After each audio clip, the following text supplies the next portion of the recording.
Merci beaucoup. Alors, on parle aujourd'hui de financement du terrorisme. Il faudrait peut-être faire un éclaircissement sur ce qu'on comprend par terrorisme, déjà, pour commencer, parce que il n'y a pas une définition universellement acceptée du terrorisme. L'ONU en donne une, mais elle est plus ou moins partagée. Moi, je définis le terrorisme comme toute personne, tout groupe et tout État qui font usage de la violence sans distinction de cible et visant directement la masse avec des fins politiques. Alors, au vu de cette définition, bien évidemment, Daesh est le premier qui nous vient à l'esprit, notamment avec les attentats de Paris, les attentats de Nice, dont j'ai été moi-même témoin parce que j'étais à Nice ce jour-là, sur la promenade, ou que ce soit les attentats d'Istanbul ou d'Ankara, qu'on parle moins en Europe. Malgré cette définition, même si la qualification de terroriste suffit pour désigner un phénomène, après le 11 septembre, après le paradigme du 11 septembre, on est venu à attribuer un autre qualificatif pour désigner le terrorisme. C'est le terrorisme islamiste ou musulman, ou c'est comme vous voulez. Bon. Or, le terrorisme est un phénomène en soi et il n'a pas besoin d'autres qualificatifs pour le désigner. Aujourd'hui, après le 11 septembre, est terroriste toute personne qui appartient à une religion précise, mais aussi à une confession précise, le sunnisme par rapport au chiisme. Et en plus de cela, on a maintenant des critères physiques et physiologiques qui s'établissent. Donc si vous avez la peau brune comme moi, c'est déjà mauvais signe. Si vous avez en plus la barbe comme la mienne, c'est la descente aux enfers. Donc c'est mauvais parce que tout le monde doit se souvenir du Norvégien Breivik, qui a assassiné des étudiants norvégiens en 2011, je crois. Personne n'a dit qu'il s'agissait d'un terrorisme chrétien. Est-ce que vous l'avez entendu? Peut-être que moi je l'ai zappé, mais moi je ne l'ai pas entendu.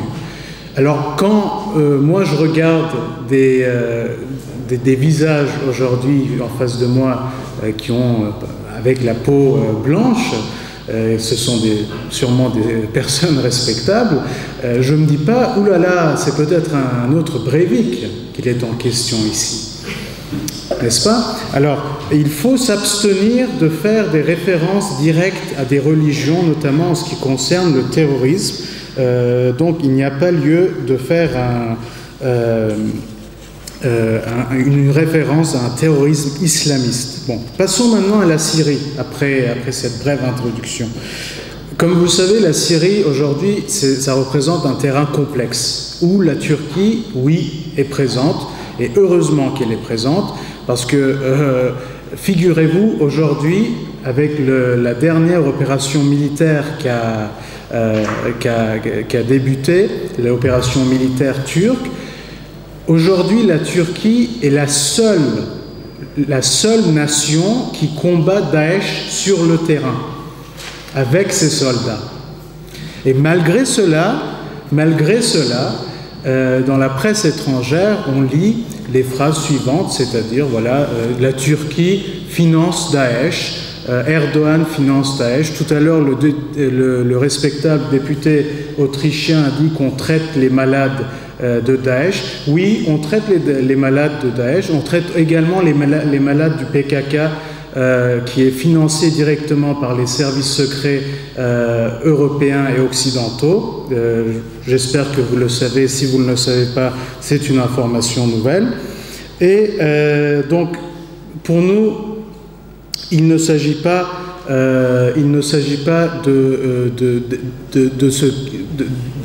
de rentrer dans une catégorie spécifique selon les nouvelles, les informations données par la presse étrangère. Alors, la Turquie n'a jamais soutenu Daesh. Jamais.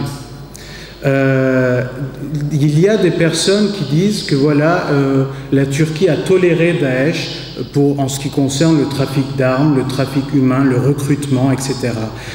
Je vais vous dire quelque chose. La Turquie a une frontière commune avec la Syrie qui s'élève à 900 km. Vous savez ce que ça représente, 900 km? Pour nos amis français, c'est la frontière espagnole plus la frontière belge. Alors 900 km, c'est énorme. Et je vous appelle à faire un exercice intellectuel.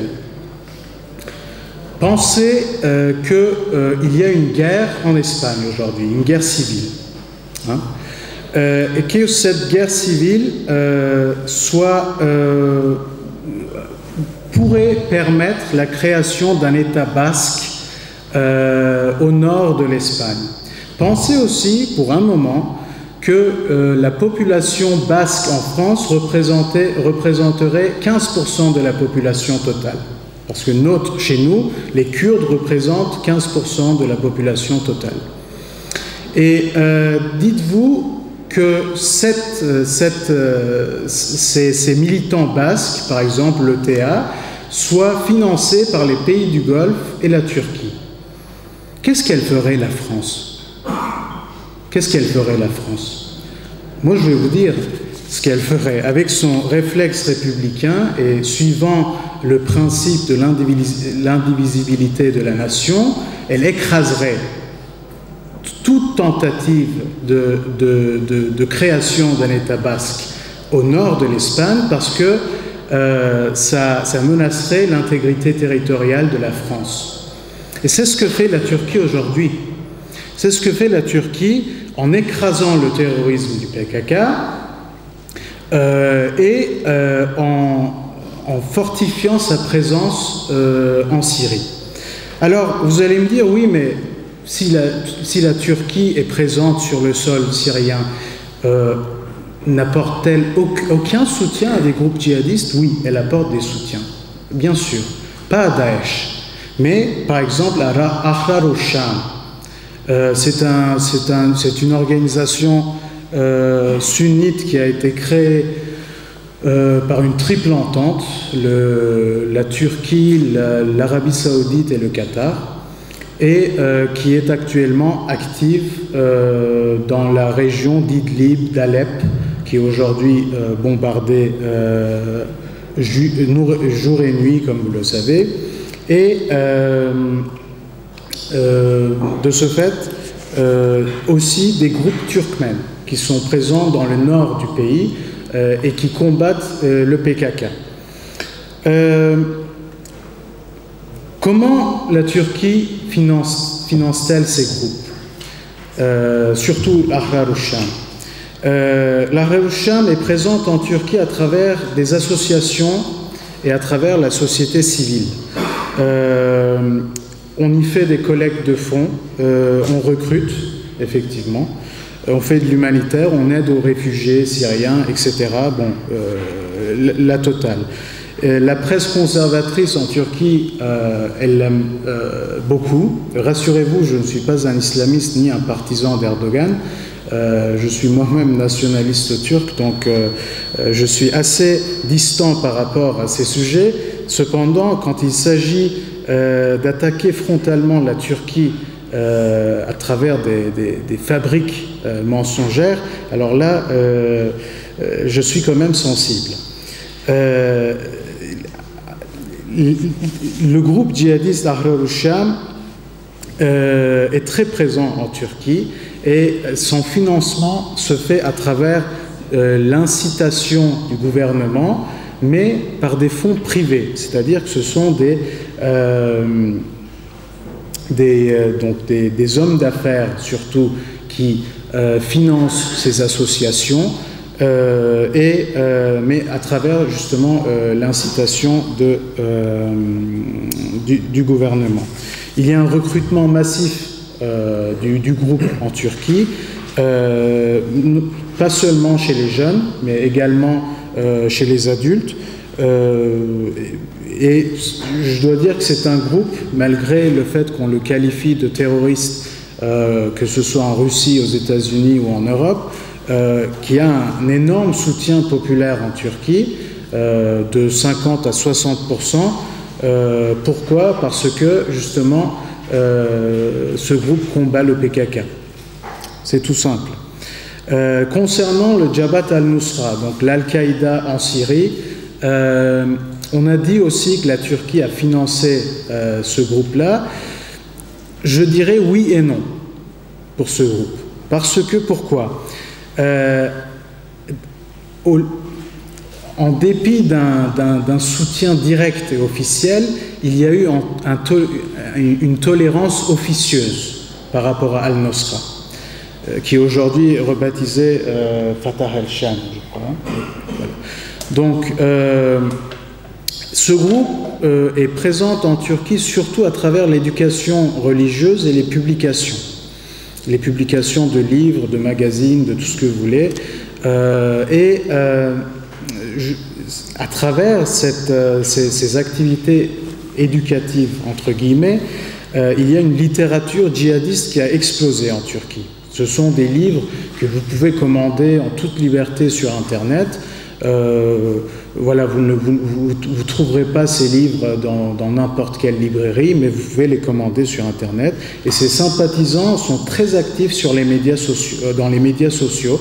Notamment, il y a des comptes Twitter du Front al-Nusra en turc qui comptent plus de 20 000 à 30 000 abonnés. C'est énorme pour Twitter. 30 000 abonnés, c'est pas mal du tout. Et à travers l'Ahrar al-Sham, qui fait un front commun, notamment à Idlib, à Alep, avec le front al-Nusra, notamment sous le toit de Jaish al-Fath, l'armée de la conquête, il y a une sympathie qui se forme en passant par le canal de l'Ahrar. Parce que l'Ahrar al-Sham, donc, comme ce groupe fait front commun avec Al-Nusra, il y a une sympathie qui est dérivée vers Al-Nusra par rapport à Ahrar al-Sham. Et la position de Al-Nusra face à la Turquie est aussi confuse, parce qu'en 2002 et en 2003, Al-Qaïda a attaqué la Turquie avec les attentats d'Istanbul. Par contre, avec le dernier attentat à Istanbul, à l'aéroport d'Atatürk, où il y a eu un massacre complet, Al-Nusra a publié un message sur Twitter. Et ils ont dit « Le sang des Turcs est sacré, il ne faut pas le faire couler ». Voilà, un message complètement surprenant, je dirais. Mais après la restauration des relations bilatérales avec la Turquie et la Russie, entre la Turquie et la Russie, la position officielle de la Turquie vis-à-vis de Al-Nusra a considérablement changé. Aujourd'hui, après le sommet de Lausanne qui s'est tenu juste il y a quelques jours, Erdogan a appelé le front Al-Nusra d'organisation terroriste et il a dit qu'il fallait que cette organisation quitte Alep pour pouvoir entamer les négociations entre la Russie, Bachar el-Assad et la Turquie, en ce qui concerne le bon déroulement de l'arrêt des opérations. Donc, qui est terroriste et qui ne l'est pas? C'est un débat, à mon avis, qui reste ouvert, à part certains groupes bien évidents dont leur identité n'échappe à personne. Mais il faut aussi ne pas oublier qu'il ne faut pas établir de doubles standards sur le terrorisme. Si l'Occident continue à financer le terrorisme du PKK, qui a fait des centaines de milliers de morts depuis 1984 en Turquie, Si l'Occident poursuit son élan à financer le PKK, à soutenir la formation d'un État kurde au nord de la Syrie après Barzani, ce qui va menacer l'intégrité territoriale de la Turquie, si l'Occident poursuit dans cette voie, alors la dénomination de terroriste va fluctuer. Parce que des attentats à la bombe qui ont coûté la vie à des milliers d'innocents, enfants, femmes, tout ce que vous voulez, si ça, ce n'est pas du terrorisme, alors ce que fait Al-Nosra n'est pas du terrorisme non plus. Il faut être très sensible à cette standardisation du terme terrorisme. Parce que si le PKK va dans le sens des intérêts européens et occidentaux, alors on va le chouchouter et on ne va pas le qualifier de groupe terroriste. Alors la Turquie, quand il s'agit de ses propres intérêts nationaux, va faire de même avec d'autres groupes qui font mal à l'Occident et à l'Europe. Donc il faut faire attention à la standardisation de la définition du terrorisme et il faut surtout peut-être laisser le Moyen-Orient tranquille pour une fois, laisser le Moyen-Orient tranquille pour voir ce que cette région peut faire d'elle-même sans que les autres interviennent directement ou indirectement dans la région. Merci.